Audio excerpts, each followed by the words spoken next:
Hello' guys welcome to my YouTube channel মাজুলীৰ বিতুপনলৈ সকলোকে স্বাগতম জনাইছোঁ।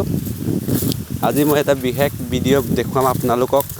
গুড় কেনেকৈ প্ৰস্তুত কৰা হয় আপোনালোকক দেখুৱাম। ইতিমধ্যে মই কুঁহিয়াৰ কটা জেগালৈ গৈ আছোঁ। বলক ভিডিঅ'টো আৰম্ভ কৰোঁ। বৰ্তমান গৈ আছোঁ এতিয়া কুঁহিয়াৰ কটা জেগালৈ। বলক আপুনিও যাওঁ। চক সেয়া মানুহে কুঁহিয়াৰ কাটি আছে। মানুহে মানে আমাৰ মাহঁতে কুঁহিয়াৰ কাটি আছে। আমাৰ ঘৰৰ খেতিয়ে হয় এখন এইটো। বলক চাওক কেনেকৈ কিমান কষ্ট কৰি কুঁহিয়াৰ কাটিছে। চাওক মানুহে ভাবে কুঁহিয়াৰ খেতি এনেই গুড় এনেই পায় বুলি, কিন্তু বহুত কষ্ট হয়। কুঁহিয়াৰ খেতি কৰা মানুহজনেহে জানে মানে কিমান কষ্ট হয়।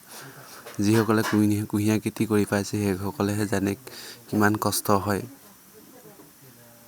চাওক ময়ো অকণমান আগতে কাটি আছিলোঁ বাৰু, এতিয়া কৰিছোঁ।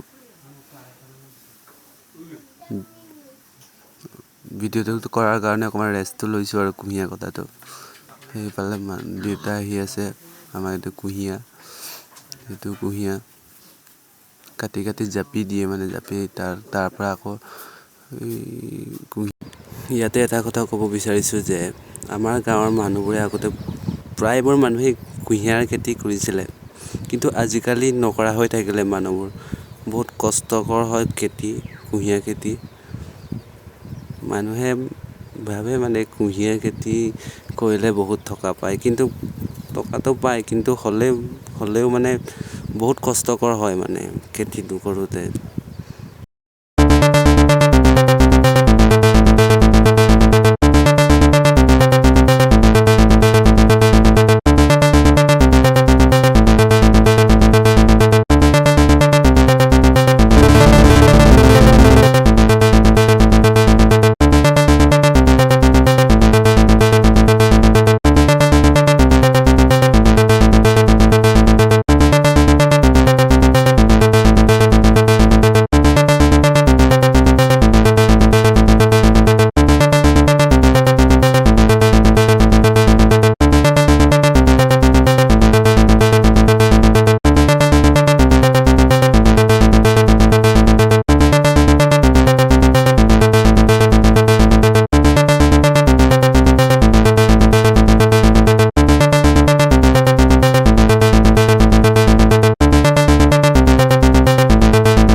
অৱশেষত গুড় নমোৱা হ'ল। এতিয়া আকৌ গুড় মানে এনেকৈ 3বাৰমান দিয়া হয়। সেই গুঠনিডালে দিয়া হয়, মানে অগ্নি বুলি ক'ব লাগিব আৰু। আমাৰ অগ্নি দেৱতাক পূজা কৰা হয় নহয়, তেনেকৈ দিয়া হয় আৰু।